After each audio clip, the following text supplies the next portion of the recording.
नमस्कार दोस्तों, मैं भूपेंद्र कुमार IIT ट्यूटोरियल के यूट्यूब चैनल में आपका हार्दिक स्वागत करता हूं। आज मैं आप लोगों के सामने हिंदी भाषा का एक और महत्वपूर्ण टॉपिक वाक्य विचार लेके आपके सामने प्रस्तुत हुआ हूं।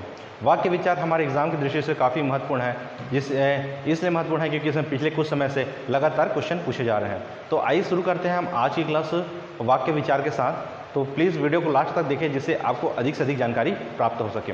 तो आइए शुरू करते हैं क्लास। तो सबसे पहले जानते हैं वाक्य विचार जानने से पहले सबसे पहले जानते हैं हम पद के बारे में। पद कहते किसे हैं? पद किसे कहते हैं? जब भी कोई भी वाक्य होता है उसमें प्रयुक्त जो शब्द होते हैं, उसमें जो प्रयोग होने वाले जो शब्द होते हैं उसे हम क्या कहते हैं? पद कहते हैं। तो मैंने यही लिखा है, वाक्य में जो प्रयुक्त शब्द होते हैं उसे हम क्या कहेंगे? पद। और जो ये शब्द होते हैं, ये शब्द कोई अनेक शब्द होते हैं, जैसे कि संज्ञा के शब्द होंगे, सर्वनाम के शब्द होंगे और अनेक विशेषण के शब्द होंगे और अनेक आदि शब्द होंगे, वो क्या कहलाएंगे? शब्द कहलाएंगे। अब जानते हैं हम पद परिचय के बारे में। पद परिचय किससे कहते हैं? पद परिचय जैसे कोई भी वाक्य होता है, कोई भी वाक्य होगा, अगर उसमें हमको ये बताना है कि इसमें व्याकरण की दृष्टि से क्या शब्द प्रयोग हुआ है, तो उसके लिए क्या होता है? पद परिचय होता है। तो मैंने यही लिखा है, इसमें यह बताना होता है कि इस वाक्य में व्याकरण की दृष्टि से क्या प्रयोग हुआ है, तो उसे हम क्या कहेंगे? पद परिचय कहेंगे। पद परिचय में जो आवश्यक जो व्याकरण प्रयुक्त होते हैं उसके आवश्यक संकेत ये हैं, संज्ञा होते हैं, लिंग होते हैं, लिंग के आधार पे होते हैं, वचन के आधार पे होते हैं, सर्वनाम होते हैं, विशेषण होते हैं, विशेष्य होते हैं, क्रिया के आधार पर होते हैं, अवयव के आधार पर। तो इतने जितने भी शब्द होते हैं व्याकरण की दृष्टि से, उस सब किस में होते हैं? पद परिचय में इसका प्रयोग किया जाता है। अब जानते हैं वाक्य के बारे में।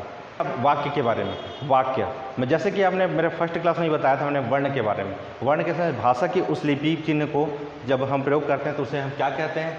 वर्ण कहते हैं। और वर्ण से ही क्या बनता है? शब्द बनता है। और शब्दों के जो सार्थक समूह होते हैं उसे ही हम क्या कहते हैं? उसे हम क्या कहते हैं? वाक्य कहते हैं। इस प्रकार क्या होता है? वाक्य का निर्माण होता है। वाक्य क्या है?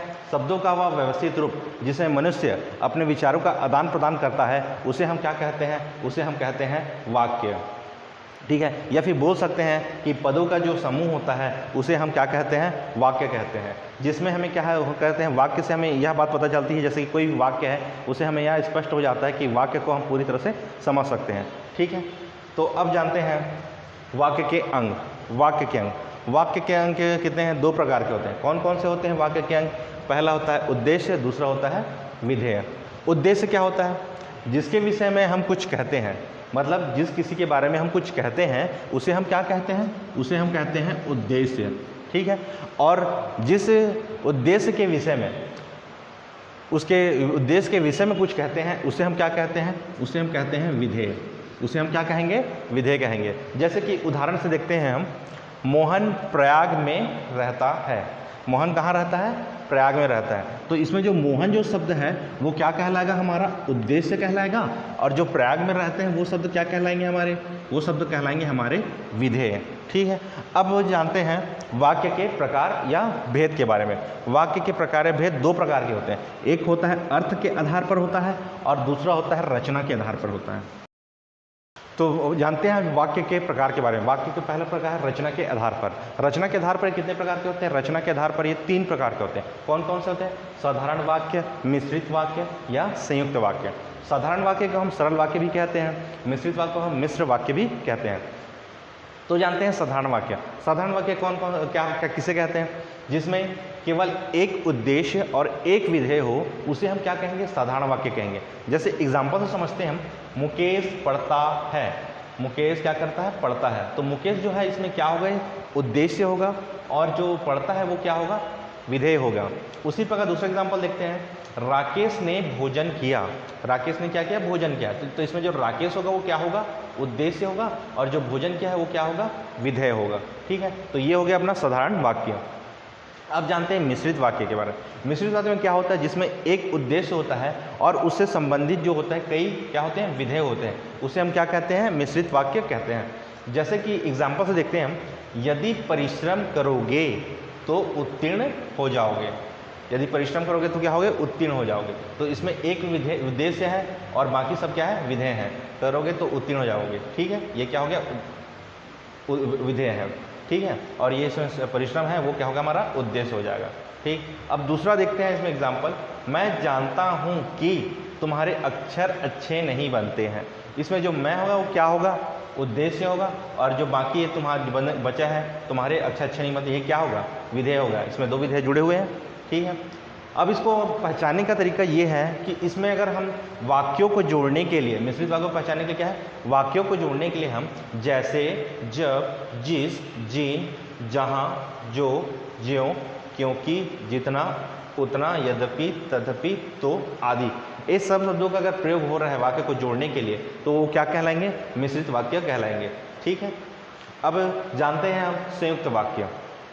संयुक्त वाक्य क्या है, एक से अधिक, जिसमें एक से अधिक उद्देश्य हो और एक से अधिक विधेय हो, तो उसे हम क्या कहेंगे, संयुक्त वाक्य कहेंगे। या फिर हम कह सकते हैं कि जब दो सरल वाक्य आपस में मिलते हैं तो उसे हम क्या कहते हैं, संयुक्त वाक्य कहते हैं। और उसको जोड़ने के लिए शब्दों के बीचों बीच और, एवं, तथा, या, अथवा, इसलिए, अतः, परंतु, किंतु, पर, लेकिन इत्यादि और भी शब्द हैं, ये जोड़ने के लिए सब का प्रयोग होता है, तब उसे क्या कहते हैं, हम संयुक्त वाक्य कहते हैं। जैसे कि एक एग्जाम्पल देखते हैं, कृष्ण बांसुरी बजाता है और राधा नाचती है ना। तो इसमें क्या शब्द को जोड़ने के लिए क्या हुआ, और का प्रयोग हो रहा है, और क्या कर रही है, राधा नाचती है, मतलब दो वाक्य इसमें जुड़ रहे हैं, तो इसे क्या कहेंगे, हम संयुक्त वाक्य कहेंगे।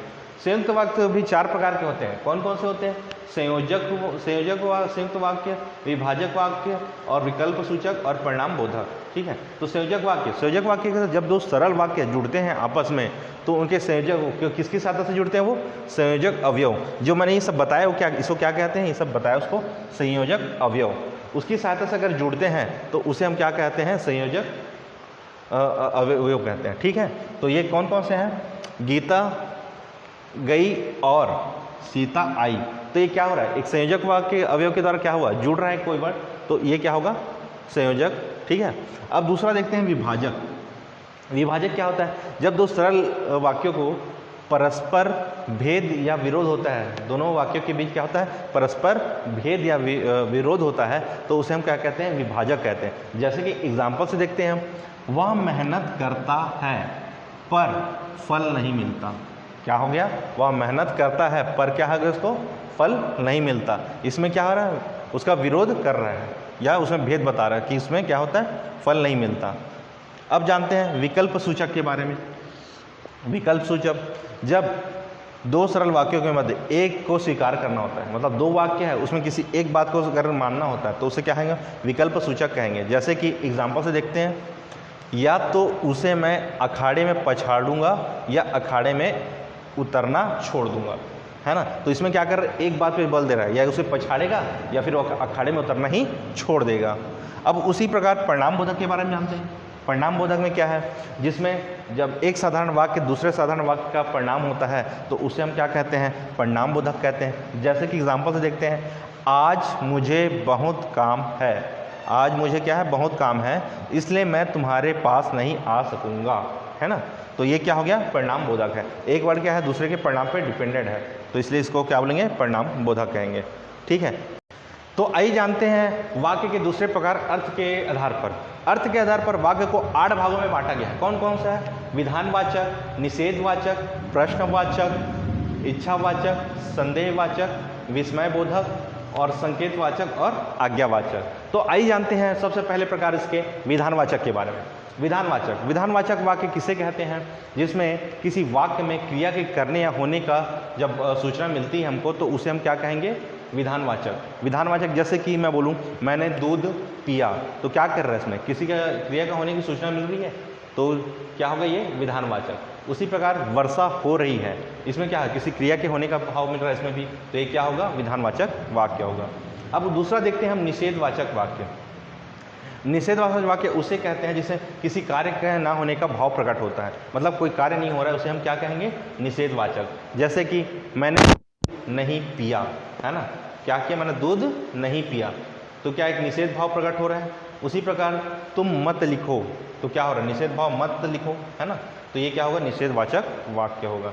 अब जानते हैं तीसरा प्रश्नवाचक वाक्य। प्रश्नवाचक वाक्य किसे कहते हैं, जिस वाक्य में किसी के प्रकार के प्रश्न पूछे जाने का बोध होता है तो उसे हम क्या कहते हैं, प्रश्नवाचक वाक्य कहते हैं। जैसे कि एग्जाम्पल लेते हैं हम, सीता तुम कहाँ से आ रही हो, मतलब वो पूछा जा रहा है कि सीता तुम कहाँ से आ रही हो, उससे प्रश्न पूछा जा रहा है। उसी प्रकार रमेश से, रमेश कहाँ जाएगा, रमेश से पूछा जाएगा कि रमेश तुम कहाँ जाओगे, तो ये क्या हो रहा है, एक प्रश्न पूछा जा रहा है, तो इसे क्या कहेंगे हम, प्रश्नवाचक वाक्य कहेंगे। अब चौथा प्रकार देखते हैं हम, इच्छावाचक। इच्छावाचक क्या हुआ, जिस वाक्य में इच्छा, आशीष एवं शुभकामनाएं का बोध होता है उसे हम क्या कहते हैं, इच्छावाचक वाक्य कहते हैं। एग्जाम्पल से समझते हैं, तुम्हारा कल्याण हो, तो ये क्या है, उसको आशीष दे रहे हैं, हम किसी आशीष देते हैं तो क्या, तुम्हारा कल्याण हो, उसको आशीष मिल रहा है ना। उसी प्रकार नव वर्ष मंगलमय हो, तो ये क्या है, शुभकामनाएं दे रहा है ना। तो ये हो गया इच्छावाचक वाक्य। अब जानते हैं पांचवा, संदेहवाचक वाक्य। संदेहवाचक वाक्य कौन किसे कहते हैं, जिस वाक्य में संदेह संभावना व्यक्त हो उसे क्या कहते हैं हम, संदेहवाचक वाक्य कहते हैं। एग्जाम्पल से देखते हैं, शायद शाम को वर्षा हो रही है, शायद, शायद क्या है, शाम को वर्षा हो रही है, शायद है ना। वह आ रहा होगा, वह आ रहा होगा, मतलब क्या है, संदेह इसमें कि कौन आ रहा होगा, वह आ रहा होगा, कौन आ रहा है पता नहीं हमको, इसमें एक संदेह झलक रहा है, तो इसे क्या कहेंगे हम, संदेहवाचक वाक्य कहेंगे। अब उसी प्रकार विस्मय बोधक। विस्मय बोधक वाक्य किसे कहते हैं, जिसमें आश्चर्य, घृणा, क्रोध, शोक आदि का भाव जब किसी वाक्य में मिले तो उसे हम क्या कहेंगे, विस्मय बोधक वाक्य कहेंगे। जैसे कि वह कितना सुंदर दृश्य है, बता रहे हैं कि वह कितना सुंदर दृश्य है, एक आश्चर्य से बोला जा रहा है ना। उसी प्रकार शाबाश तुमने बहुत अच्छा काम किया, है ना, तो ये होगा क्या होगा, विस्मय बोधक वाक्य होगा। अब जानते हैं सातवां प्रकार इसका, संकेतवाचक। जिस वाक्य में संकेत का बोध हो उसे हम क्या कहेंगे, संकेतवाचक कहते हैं। जैसे कि एक क्रिया का, या फिर बोल सकते हैं कि एक क्रिया का दूसरे क्रिया पर निर्भर होना संकेतवाचक वाक्य कहलाता है। जैसे कि एग्जाम्पल से समझते हैं इसको, यदि परिश्रम करोगे तो अवश्य सफल होगे, मतलब इसमें क्या है, संकेत दे रहा है, यदि परिश्रम करेंगे तो क्या होगा, सफल होंगे, है ना। उसी प्रकार अगर पिताजी अगर आते तो अच्छा होता, अगर पिताजी आते तो क्या होता, अच्छा होता, तो ये संकेत कर रहे हैं कि पिताजी आते तो अच्छा होता, तो ये हो गया संकेतवाचक वाक्य। अब जानते हैं आठवां है आज्ञावाचक वाक्य। आज्ञावाचक वाक्य किसे कहते हैं, जिस वाक्य में आज्ञा, प्रार्थना, उद्देश्य आदि का जब बोध हो या ज्ञान हो तो उसे हम क्या कहेंगे, आज्ञावाचक कहेंगे। जैसे कि एग्जाम्पल, मैं बाजार जाकर समोसा लाऊंगा, मतलब जाओ बाजार जाके समोसे ले आओ, है ना। तो बाजार जाके क्या कर रहा है, किसी का आदेश दे, आज्ञा दे रहा है कि जाओ बाजार और क्या लेके आओ, समोसा लेके आओ। उसी प्रकार बड़ों का सम्मान करो, है ना, तो इसमें बोल रहा है कि आज्ञा दे रहा है कि बड़ों का हमेशा क्या करना चाहिए, हमको सम्मान करना चाहिए। तो ये हो गया वाक्य के पूरे प्रकार। तो अगर आपको वीडियो अच्छा लगे हो तो प्लीज़ लाइक करें, कमेंट करें और सब्सक्राइब करें। तब तक के लिए धन्यवाद।